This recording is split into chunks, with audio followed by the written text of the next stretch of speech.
अस्सलाम वालेकुम dear students. आज के लेक्चर में हम बात करेंगे about Heisenberg uncertainty principal.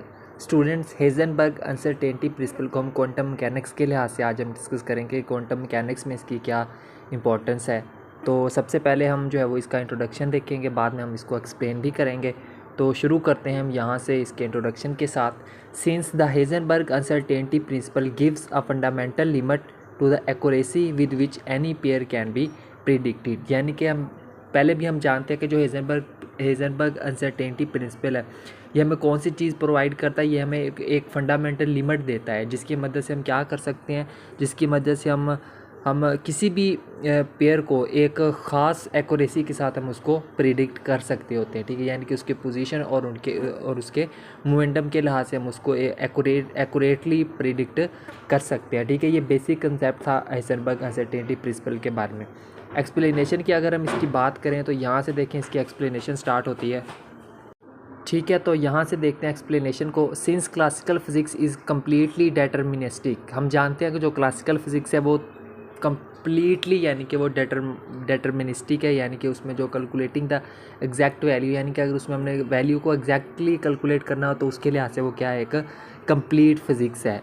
More over the classical concept of exact position, exact momentum and unique defined path of particle make no sense at the microscopic level. अब classical concept के मुताबिक exact position, exact momentum और कोई भी unique defined जो path होता है किसी भी पार्टिकल का, उसके वो माइक्रोस्कोपिक लेवल के ऊपर हमें कोई सेंस प्रोवाइड नहीं करता। ठीक है, the exact value of the position and momentum can not be measured simultaneously. अब हम अकॉर्डिंग टू हेज़नबर्ग अनसर्टेनिटी प्रिंसिपल, अब किसी भी पार्टिकल की जो एग्जैक्ट पोजीशन है और उसका जो मोमेंटम है उसको हम सिमल्टेनियसली यानी कि एट अ टाइम हम दोनों को एग्जैक्ट वैल्यू उनकी मेजर नहीं कर सकते। ठीक है, this is the essence of HUP mean Heisenberg uncertainty principle. यही बात हम डिस्कस करते हैं ना हेज़नबर्ग अनसर्टेनिटी प्रिंसिपल में।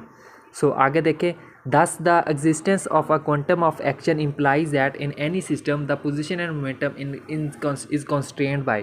अब किसी भी सिस्टम की जो पोजीशन है उसको हम इसे यही हमारे पास एक इक्वेशन होती है हेज़नबर्ग अनसर्टेनिटी प्रिंसिपल की। ठीक है, इसको हम फिलहाल इक्वेशन 1 का नाम दे देते हैं। यहाँ पे हमारे पास जो डेल एक्स है ये क्या है, अनसर्टेनिटी इन पोजीशन है, और डेल पी क्या है, ये हमारे पास अनसर्टेनिटी इन मोमेंटम है।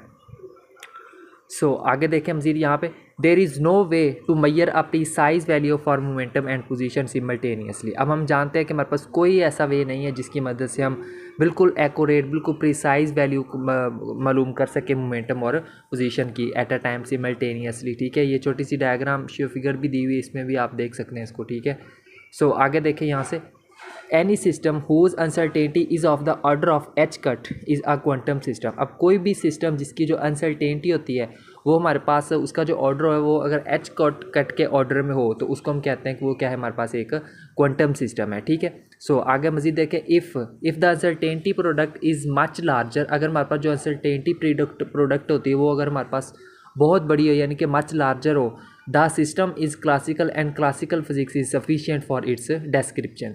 तो वो जो सिस्टम होता है यानी कि जिसमें जो अनसर्टेनिटी प्रोडक्ट होती है उसकी जो वैल्यू है वो बहुत बड़ी वैल्यू होती है, तो वो सिस्टम को जो हम क्लासिकल सिस्टम कंसिडर करते हैं, और उसको जो है वो क्लासिकल, और उसकी डिस्क्रिप्शन के लिए जो क्लासिकल फिजिक्स है वो काफ़ी है, सफिशिएंट है। ठीक है, फिर हमें यानी कि उसके लिए क्वांटम फिजिक्स की ज़रूरत नहीं पड़ती।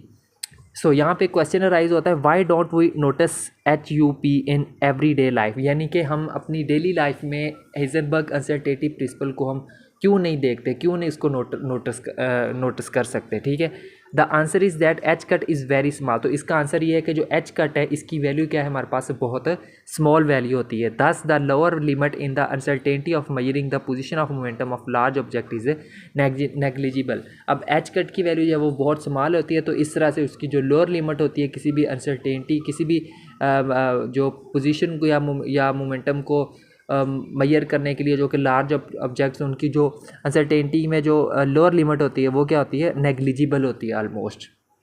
मज़ीद देखें, in short the quantum theory is necessary wherever we try to measure से सम क्वांटिटी। मज़ीद ये कि अब हमारे पास जो किसी भी अगर हमने क्वांटिटी को अगर हमने मेजर करना हो तो उसके लिए हमारे पास जो क्वांटम थ्योरी है वो क्या है, ज़रूरी है। एज़ प्रिसाइजली एज पॉसिबल, यानी कि उस क्वांटिटी को हम जितना पॉसिबल हो सकता है उतने पॉसिबल वे में अगर उसको प्रिसाइजली अगर हम उसको मेजर करना चाहते हैं तो उसके लिए क्वांटम थ्योरी क्या है, ज़रूरी है। The microscopic world is fuzzy by a similar reasoning we find that for any system. अब बिल्कुल सेम सिमिलर रीजनिंग के साथ जो हम ये भी मालूम करते हैं कि हमारे पास जो डेल टी ये भी क्या होता है, greater than equal to h cut over 2 के बराबर होता है। इसको हम फिलहाल इक्वेशन 2 का नाम दे देते हैं, ठीक है। और यहाँ पे हमारे पास जो ई है ये क्या है, एनर्जी ऑफ द सिस्टम है, और जो टी है ये क्या है, उसकी एज है, यानी कि उसका टाइम है। So that del E is a change of energy, del E हमारे पास क्या होगी, चेंज इन एनर्जी होगी, and del T is the time between two successive observation, यानी कि दो ऑब्जर्वेशन के दरमियान जो टाइम लगेगा वो क्या है हमारे पास डेल टी है। These two famous relations were called uncertainty relation. एक ये वाला relation del E dot del T, और एक ये वाला रिलेशन जो है हमारे पास इक्वेशन नंबर 1 में ये वाला, ये दोनों रिलेशंस क्या कहलाते हैं, हेज़नबर्ग अनसर्टेनिटी प्रिंसिपल्स कहलाते हैं, ठीक है। तो बस यही था स्टूडेंट्स हमारा आज का लेक्चर, जिसके अंदर हमने हेज़नबर्ग अनसर्टेनिटी प्रिंसिपल को डिस्कस किया है। उम्मीद करता हूँ आपको काफ़ी सारा कंसेप्ट इसका क्लियर हुआ होगा हेज़नबर्ग अनसर्टेनिटी प्रिंसिपल का। सो मिलते हैं नेक्स्ट लेक्चर में किसी और टॉपिक के साथ, तब तक के लिए टेक केयर एंड अल्लाह हाफिज़।